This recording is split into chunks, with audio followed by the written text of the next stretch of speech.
केंद्र सरकार की अगर मानी जाए तो 31 मार्च 2026 तक माओवाद को उन्होंने जड़ से समाप्त कर दिया है, और जो कि हथियारबंद माओवादी हैं। लेकिन माओवादियों की अगर मानी जाए तो वो विचारधारा को खत्म होने से अभी भी इनकार कर रहे हैं। हालांकि जो माओवादी लौट कर आए हैं उनके द्वारा भी यही बात कही जा रही है, लेकिन माओवादी संगठन से लेकर एक चौंकाने वाली खबर सामने आई है। और खबर ये है कि माओवादियों का एक 6 पन्ने का प्रेस नोट बहुत दिन के बाद एक बार फिर से बस्तर टॉकीज़ के पास आया है। और ये प्रेस नोट माओवादियों ने ईमेल के जरिए भेजा है, और प्रोटॉन ईमेल जो है उसके जरिए उन्होंने भेजा है, ताकि उन्हें किसी तरह से ट्रैक नहीं किया जा सकता है।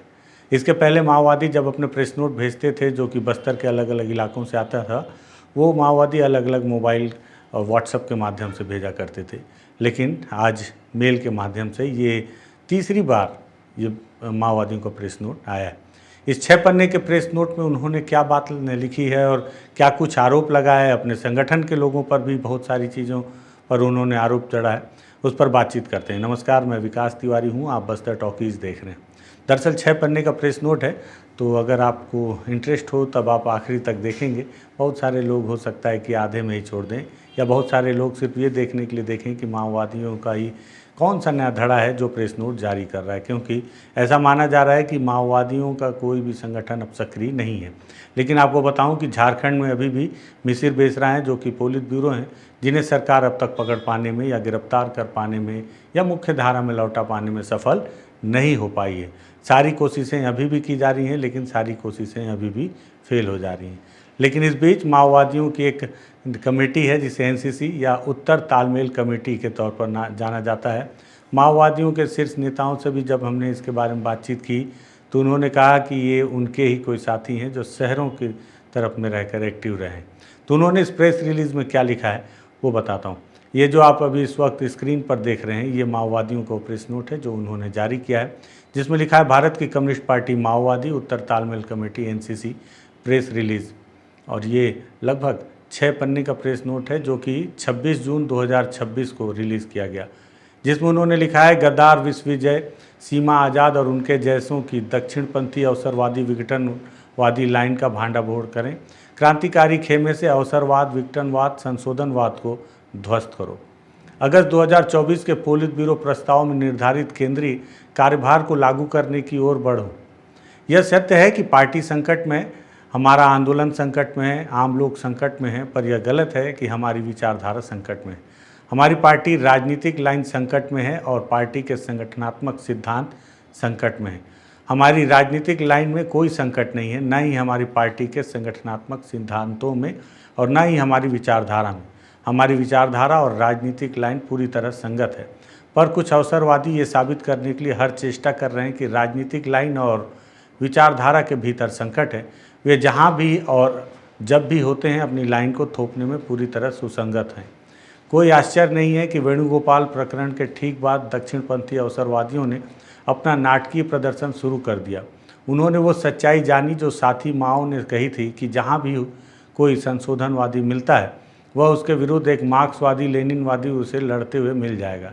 इसलिए अवसरवादियों के सामने सवाल यह था कि वे खुद को सच्चे मार्क्सवादी, लेनिनवादी, माओवादी शक्तियों से कैसे बचाएं। इसलिए यहाँ तक कि किसी के द्वारा वेणुगोपाल की समझौतावादी लाइन के खिलाफ संघर्ष शुरू करने से पहले सामंती नौकरशाही दक्षिणपंथी अवसरवादी, जिसने स्वयं को जी पुकारे जाने से प्यार है, विश्वविजय जी कहने लगे कि वेणुगोपाल के खिलाफ संघर्ष के नाम पर पार्टी में वामपंथी भटकाव आ जाएगा। यह एक चतुर चाल थी। एक प्रकार वेणुगोपाल के विरुद्ध हर संघर्ष को वामपंथी भटकाव का ठप्पा लगाने की कोशिश की गई। यही वेणुगोपाल कह रहा था। उसने कहा कि पार्टी वामपंथी भटकाव से ग्रस्त है। अवसरवादी से बेहतर वेणुगोपाल का रक्षक और कोई नहीं हो सकता, क्योंकि अवसरवादी विश्वविजय मानता है कि किसी व्यक्ति की राजनीतिक लाइन की रक्षा करना उसे बचाने का सबसे अच्छा तरीका है। ऐसा कहकर वह वेणुगोपाल की विघटनवादी लाइन के खिलाफ सभी संघर्षों को तुच्छ दिखाना चाहता था। पर जैसा कि साथी माओ ने कहा था, क्रांतिकारी लहर को रोकने की कोशिश करने वाले अवसरवादी लगभग हर जगह मिलते हैं, पर लहर कभी नहीं रुकेगी। विश्वविजय बस इसके परिणाम देखो। वेणुगोपाल अलग थलग पड़ गया है। देवजी भी, उत्तर भारत के कई अन्य विघटनकारी भी, और तुम्हारा भी यही स्थिति है। तुम्हारे साथ गद्दारों की बड़ी संख्या है। तुम हमारी पार्टी का बैच क्यों उठाए हुए हो? एक साथ दोनों नहीं हुआ करते, या तो तुम हमारे साथ हो या विघटनकारियों के साथ। पार्टी में अवसरवादियों के लिए कोई जगह नहीं। गठन के बाद से ही यही पार्टी का इतिहास रहा है। तुमने बलराज और बच्चा प्रसाद सिंह के साथ होने का चुनाव किया, पर तुम जोर जोर से चिल्ला सकते हो कि तुमने उसके खिलाफ लड़ा और उस पर तुम पार्टी के साथ थे। पर हमेशा की तरह तुम एक तरफ नाटकीय रूप से व्यक्तित्व के खिलाफ लड़ने का दावा करते हो, वहीं दूसरी तरफ उसकी राजनीतिक लाइन की इच्छा करते हो। यही तुम्हारे संघर्ष का अर्थ है। तुमने कहा था बलराज गलत है, पर उसे सिर्फ संगठनात्मक सवालों के कारण निष्कासित किया गया। इस तरह बलराज को एक व्यक्ति के रूप में उसकी अवसरवादी विघटनवादी संशोधनवादी लाइन से अलग बताने की कोशिश की गई। तुमने एक व्यक्ति विशेष से नफरत करना और उसकी राजनीतिक लाइन की रक्षा करना अपना फर्ज समझा, पर सच्चाई यह है कि बलराज को उसके द्वारा अपनाई गई राजनीतिक लाइन से अलग नहीं किया जा सकता। जो भी उसे प्रेम या घृणा करने का दावा करता है, उसे उसकी राजनीतिक लाइन को भी प्रेम या घृणा करना होगा। हम तुम्हारे साथी माओ का एक उदाहरण याद दिलाते हैं। करते थे कि अमूर्त रूप से कुछ भी मानवीय नहीं, सभी मानवीय रिश्ते समाज के भीतर वर्गों के ठोस प्रकटीकरण है। बलराज अपने शरीर में एक राजनीतिक शक्ति है और वह राजनीतिक शक्ति सर्वहारा लाइन की गद्दार है। पर चूंकि तुम बलराज की राजनीतिक लाइन का पालन करते हो और उस बलराज पर नफरत करने पर जोर देते हो, ऐसे में हम पढ़ने को विवश हैं। फिर तुम्हें बलराज से प्रेम क्यों नहीं करना चाहिए जब उसकी राजनीतिक लाइन तुम्हारी ही जैसी हो? तो तुम उसके साथ मिलने से क्यों रोकता है? फिर मानव संबंध क्यों बनाते हो? क्या तुम आनंद सुख चाहते हो या आत्मा का कोई आध्यात्मिक बहाव?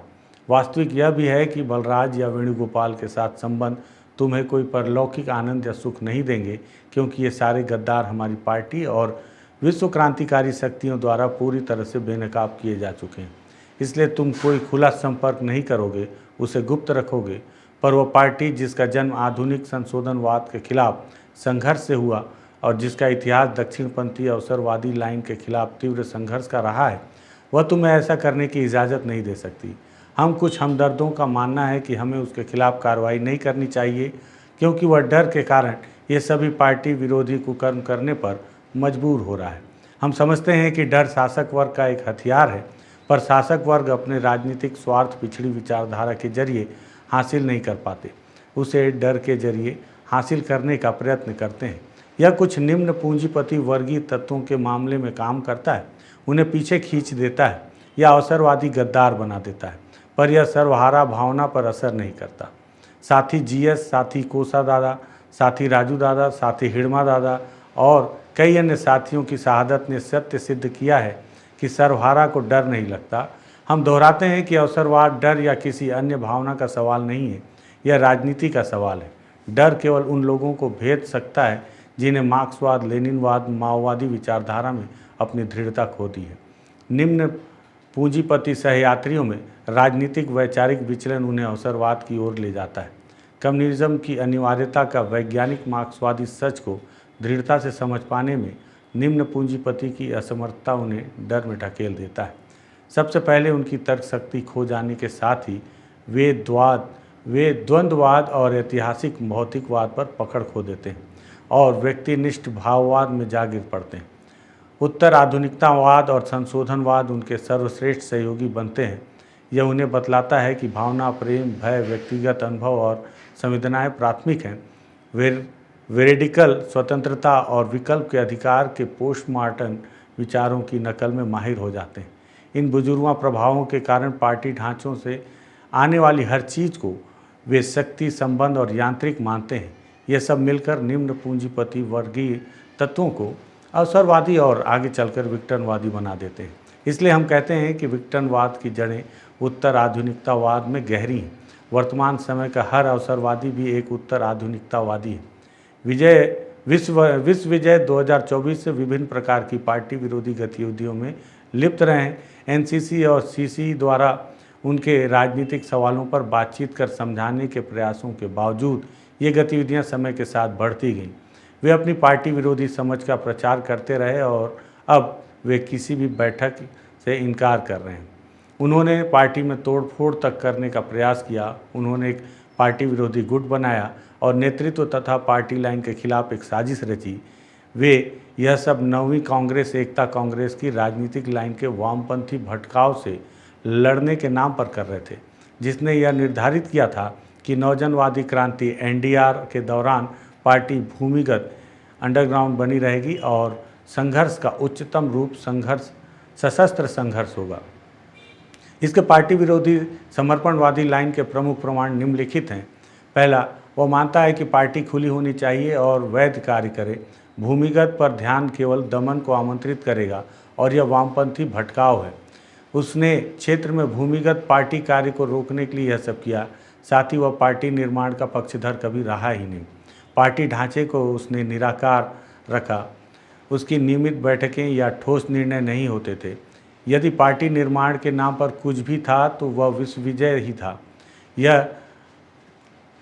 यह सेविज्म और विघटनवाद है। दूसरा, विश्व विजय मुक्त प्रेम के पक्ष में है। ऐसा प्रेम जिसके बारे में साथी लेनिन 1915 में इनेसा आमट को पत्र में लिखा था और जिसे लेनिन ने बुर्जुआई कहा था।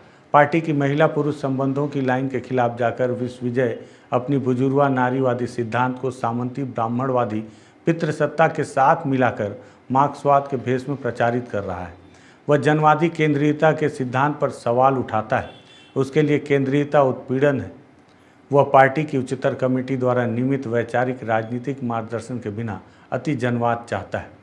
चौथा बिंदु जो उन्होंने लिखा है विश्व विजय के लिए, वो जनवादी केंद्रीयता के सिद्धांत को न अपनाकर विश्व विजय एक व्यक्ति का सोच चलाना चाहता है।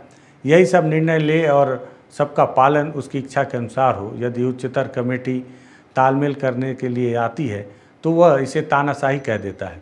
इस तरह वह अपने व्यवहार के अत्यंत सामंती और नौकरशाही बन गया है। पार्टी विरासत के नाम पर उसने कार्यकर्ताओं व जनमानस में सम्मान जमा लिया है, पर वह इसे केवल पार्टी की राजनीतिक लाइन पर हमला करने और अपना सामंती घमंड मजबूत करने के लिए इस्तेमाल किया है। पांचवां बिंदु है कि जब पार्टी ने उसके व्यवहार पर सवाल उठाना शुरू किया तो उसने नेतृत्व के खिलाफ एक पार्टी विरोधी गुट बनाया, जिसमें यह निर्णय लिया गया कि तत्काल तालमेल नहीं किया जाएगा। इस गुट में उसने पार्टी लाइन का कड़ा विरोध किया और जो हाई कमेटी है उसके नेतृत्व को अलग थलग करने का खूब प्रयास किया। उसके गुरु बलराज ने भी 2019 में साथी किशनदा के खिलाफ यही किया था। गुरु जैसा चेला वैसा, दोनों विनाश की ओर जाएंगे। बस समय का तकाजा है। विश्व सर्वहारा शक्ति उन्हें उपयुक्त उत्तर दे देंगी। इसके अलावा विश्व विजय के साथ उसका साथी सीमा आज़ाद फ्री भी, उसकी आज़ादी का मतलब शासक वर्गों को शोषण और दमन की आज़ादी है। वह विश्व विजय के साथ तालमेल में काम करती रही। दोनों हमारी पार्टी की स्टेट कमेटी सदस्य रहे और अब दोनों सर्वहारा वर्ग के गद्दार बन चुके हैं। वे पार्टी के पुनरुद्धार प्रक्रिया पर हमला करने के इरादे में दृढ़ हैं। सीमा उन पर सभी भेदियों, राज्य के दलालों और गद्दारों के साथ एकता बनाने की कोशिश कर रही है जो वेणुगोपाल बलराज कैंप के आसपास हैं। जो भी भूमिगत पार्टी निर्माण के खिलाफ है वह सीमा की मित्र सूची में है। हाल ही में उसने एक CIA एजेंट से मुलाकात की और NCC को निशाना बनाने व बदनाम करने के लिए उसके साथ सहयोग कर रही है। सीमा अमेरिकी साम्राज्यवाद और दलाल भारतीय राज्य के हाथ में हमारी पार्टी के पुनरुद्धार प्रक्रियाओं पर हमला करने का सबसे उपयोगी हथियार है।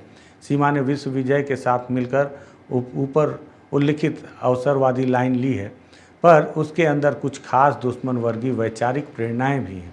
वो अपने अवसरवाद को जायज़ ठहराने के लिए उत्तर आधुनिक नारीवादी शब्दजाल का प्रयोग करती है। यह जानकर आश्चर्य होता है कि मालेमा सिद्धांत MLM से इतनी भारी भटकाव के बावजूद वह खुद को मार्क्सवादी कहती है। ऐसा कौन सा मार्क्सवादी लेनिनवादी माओवादी है जो पार्टी ढांचे का हिस्सा बनने से इनकार करता है, जो महिलाओं के लिए विकल्प और रेडिकल फ्रीडम जैसे उदार बुजुर्गा प्रचार में जीता है, जो क्लियर थ्योरी में विश्वास रखता है, जो यौन अवसरवाद, पूर्व वैवाहिक यौन संबंधों पर उसका रुख, बहु यौन संबंध, गैर प्रतिबद्धता वाले संबंध आदि को बढ़ावा देता है, जिसने कभी मजदूर वर्ग की महिलाओं के मुद्दों को प्राथमिकता से उठाया ही नहीं। माओवादी होने का दावा करने के बावजूद वह खुले तौर पर साथी लेनिन की महिला सवाल पर समझ का आलोचना करती है। यह अवसरवाद की चरम सीमा है। एक व्यक्ति एक ही वक्त में कम्युनिस्ट और उदार बुजुर्गा नारीवादी नहीं हो सकता। सर्वहारा को जो चाहिए वह नारीवादी नहीं बल्कि मार्क्सवाद है। सीमा और विश्वविजय ने साजिश रची, पार्टी के भीतर गुप्त रूप से कार्य किया और साथियों के बीच छिपकर मतभेद के बीजों को बोया, पर सार्वजनिक रूप से और पार्टी कार्यकर्ताओं के सामने अपनी गतिविधियों को छुपाने के लिए ढाल बनाते रहे। 2024 से यही उनकी कार्यप्रणाली रही। पार्टी निर्माण में 1 इंच भी आगे बढ़ने के लिए सीमा, विश्वविजय के अवसरवाद, विघटनवाद, संशोधनवाद के खिलाफ संघर्ष किए बिना हमारा काम नहीं चल सकता। इसलिए हमारी पार्टी के संविधान के अनुच्छेद 27(a) के अनुसार हमने सीमा आज़ाद और विश्वविजय को पार्टी से निष्कासित करने और उनकी बुनियादी पार्टी सदस्यता रद्द करने का निर्णय लिया है। और इसके साथ हम उनके कैंप के आसपास स्थित सभी पार्टी सदस्यों से अपील करते हैं कि वे पार्टी ढांचे में शामिल हों और अवसरवाद, विघटनवाद, संशोधनवाद को पराजित करें।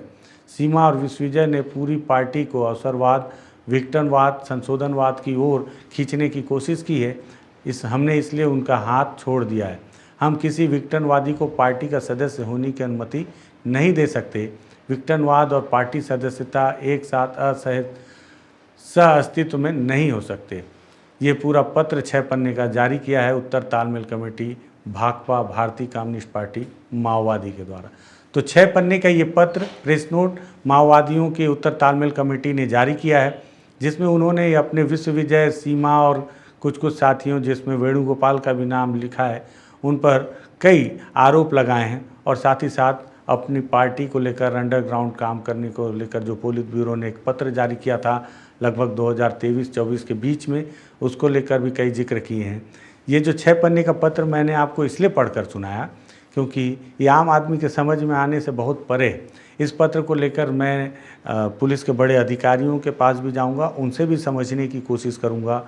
जो शीर्ष माओवादी नेतृत्व है, जो मुख्य धारा में लौट आया है, जो इन सभी कैरेक्टर को जानता है, उनसे भी इस पर संपर्क करके इसे और विधिवत समझने की कोशिश करूंगा। लेकिन मेरे लिए सबसे चौंकाने वाली बात ये थी कि माओवाद जो पूरी तरह से दम तोड़ चुका है दंडकारण्य में, तेलंगाना में, महाराष्ट्र में, उड़ीसा में, केवल कुछ मुट्ठी भर माओवादी बचे हुए हैं सक्रिय तौर पर झारखंड में, जिसमें मिसिर बेसरा का नाम प्रमुख है, जो कि पोलित ब्यूरो हैं। लेकिन वो भी अभी इस वक्त उस स्थिति में नहीं है कि वो कोई भी प्रेस नोट जारी कर पाएँ। ऐसे में माओवादियों का हाई टेक्नोलॉजी का उपयोग करके मेल के द्वारा ये 6 पन्नों का प्रेस नोट भेजना भी आश्चर्यचकित कर देने वाला था। मुझे लगा इस पत्र को हूबहू पढ़ के बताना चाहिए ताकि जिन दर्शकों को माओवाद में रुचि है या इनकी स्थिति को जानने में रुचि है वो इसे समझ पाएँ। साथ ही साथ अगर किसी और को, चाहे सुरक्षा बलों को भी इसे समझने में कोई अगर समझना चाहें कि माओवादियों का अगला कदम क्या है या माओवादियों को लेकर देश में किस तरह की आइडियोलॉजी डेवलप हो रही है, सरकार क्या सोच रही है, क्या वाकई में माओवाद एक आइडियोलॉजी के तौर पर ख़त्म हो गया है, ये भी दावा अब किया जा सकता है, या केवल अब जो बातें कही जाती हैं कि हथियारबंद माओवाद समाप्त हो चुका है, तो ये हथियारबंद माओवाद नहीं लेकिन आइडियोलॉजी वाला एक माओवाद है जो अभी भी सर्वाइव कर रहा है। तो ये भी सोचने वाली बात है। ऐसे में बात ये नहीं कि इन्हें ख़त्म करना है, बात यह है कि दोबारा हथियारबंद आंदोलन ना शुरू हो, उसको लेकर वो पुनः पूरी वो स्थितियां ना निर्मित हो कि जनता में किसी तरह का विद्रोह सरकार के प्रति हो। इसको लेकर सरकार को संवेदनशील होना चाहिए। इस प्रेस नोट को पढ़ने का मेरा भी ये उद्देश्य है कि सरकार को इन सारी चीज़ों को ध्यान रखना चाहिए कि हथियार भले रख दिया गया है लेकिन माओवादियों की आइडियोलॉजी अभी भी कहीं ना कहीं जीवित है। और ऐसे में अब कोई माओवादियों के साथ जाकर जंगलों में दोबारा भटकेगा या नहीं, ये आने वाले समय में सरकार को तय करना होगा। ये 6 पन्ने का प्रेस नोट था, मुझे लगा अपने दर्शकों को पढ़कर इसे सुनाना चाहिए, साथ ही साथ और भी लोगों को बताना चाहिए, इसलिए हमने इस वीडियो को तैयार किया है। पसंद आए शेयर कीजिएगा, बस द टॉकीज़ को सब्सक्राइब कर सकते हैं। धन्यवाद।